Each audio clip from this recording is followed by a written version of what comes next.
Hello everyone, this is BSc second year class of group theory. So today we are going to discuss some general properties of the group.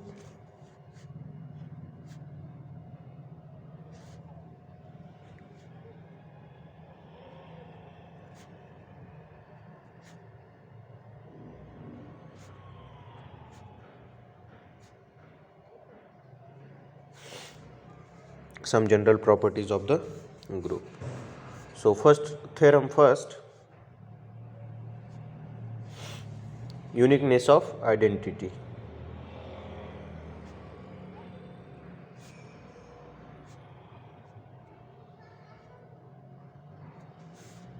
That means the identity element in a group is unique.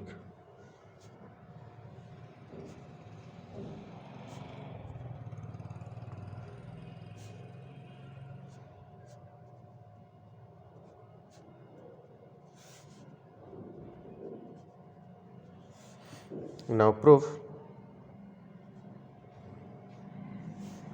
Now note that whenever we have to prove that the uniqueness condition, if we take two and show that they are two are not different and they are similar.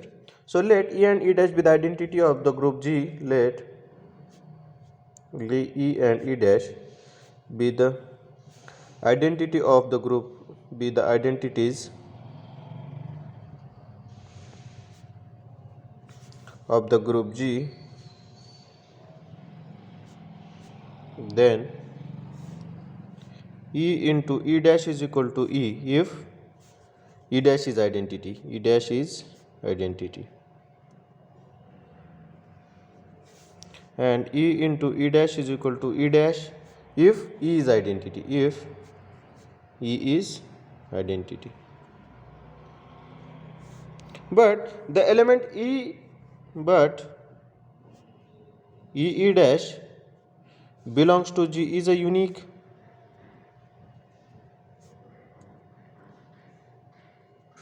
So this implies that E is equal to E dash. Therefore, and hence the proof. Therefore, we can say that the identity element in a group is unique. Now we have to show that the uniqueness of inverse.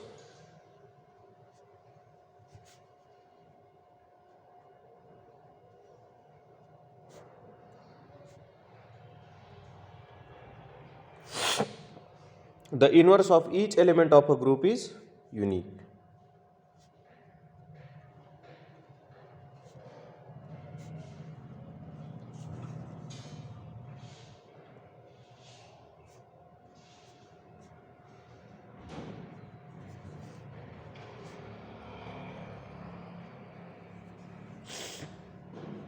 Now let proof. Let A belongs to G be any element, and let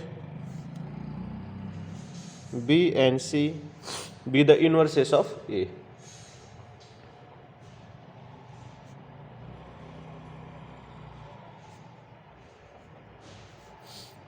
So this implies that AB is equal to BA is equal to E, and where E is the identity of the group, and AC is equal to CA is equal to E.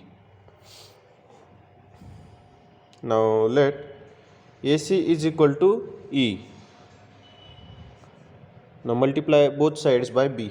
B of AC is equal to B. Now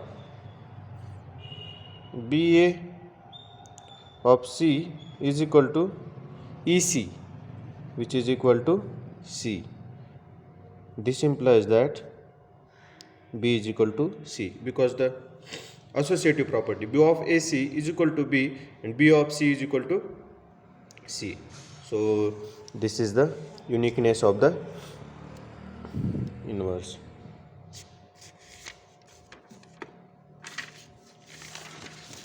I write down one note.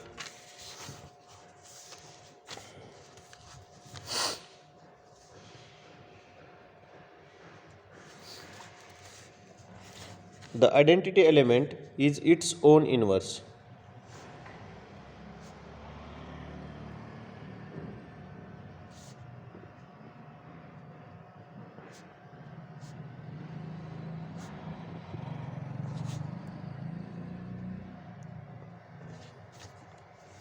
that is E into E is equal to E. Therefore, E inverse is equal to E. Now theorem 3.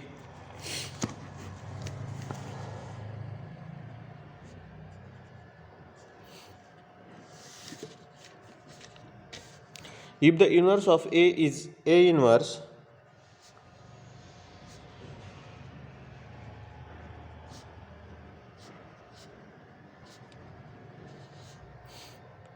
then the inverse of A inverse is A.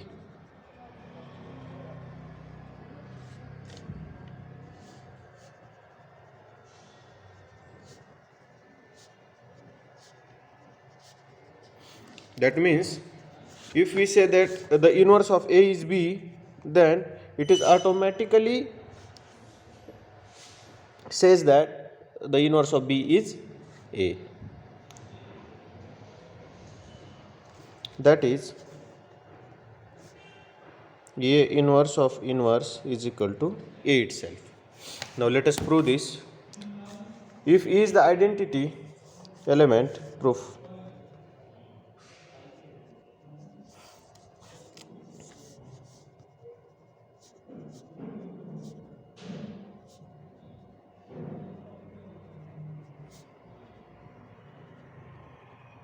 If E is the identity element, so and given that A inverse is the inverse of A, so A inverse into A is equal to E.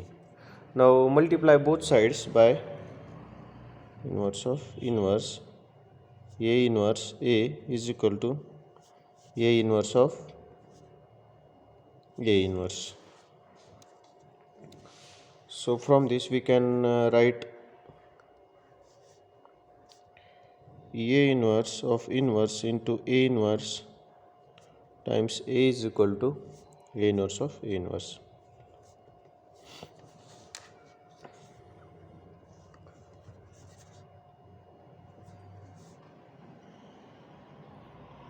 Now from this is E. A is equal to A inverse of A inverse. This implies A is equal to A inverse of A inverse. Hence the proof. Now theorem 4.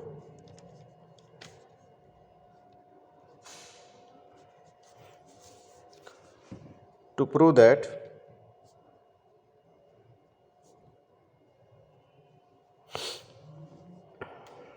AB inverse is equal to B inverse into A inverse. B inverse into A inverse for all AB belongs to G. Just reverse the procedure of inverse. Let A and B are elements of G. Let A and B are elements of G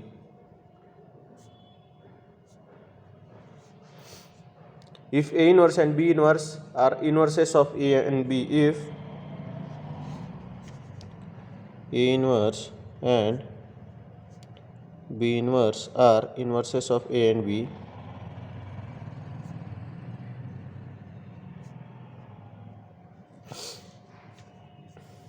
then A inverse A is equal to A is equal to A inverse, and B inverse B is equal to E is equal to B inverse. So consider AB into B inverse A inverse. So from the associative property we can write AB into B inverse into A inverse. So from this we can write B inverse into A inverse. So it is equal to A inverse. So it is equal to E. So from this we can say that the inverse of AB is equal to B inverse into A inverse. Hence the proof.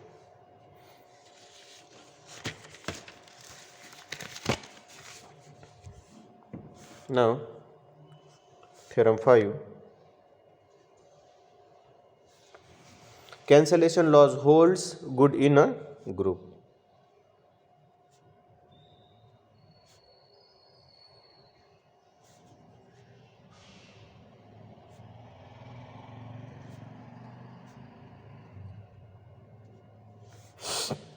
if A, B, C are any elements of G,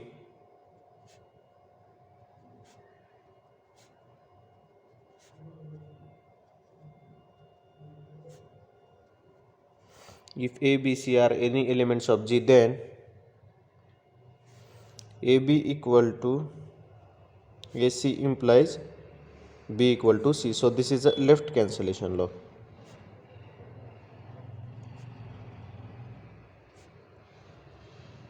Because A is cancelled from the left of both B and C, and BA is equal to CA implies B equal to C. This is right cancellation law because A is cancelled from right side of the both B and C, right? Cancellation law. Now I write down the statement of theorem 6. If A and B are any elements of a group G,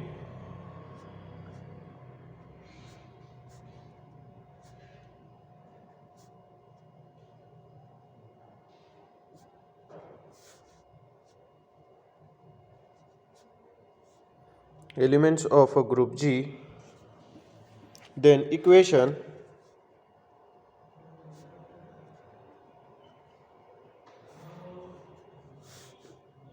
Ax equal to B and Ya is equal to B have unique solution in G.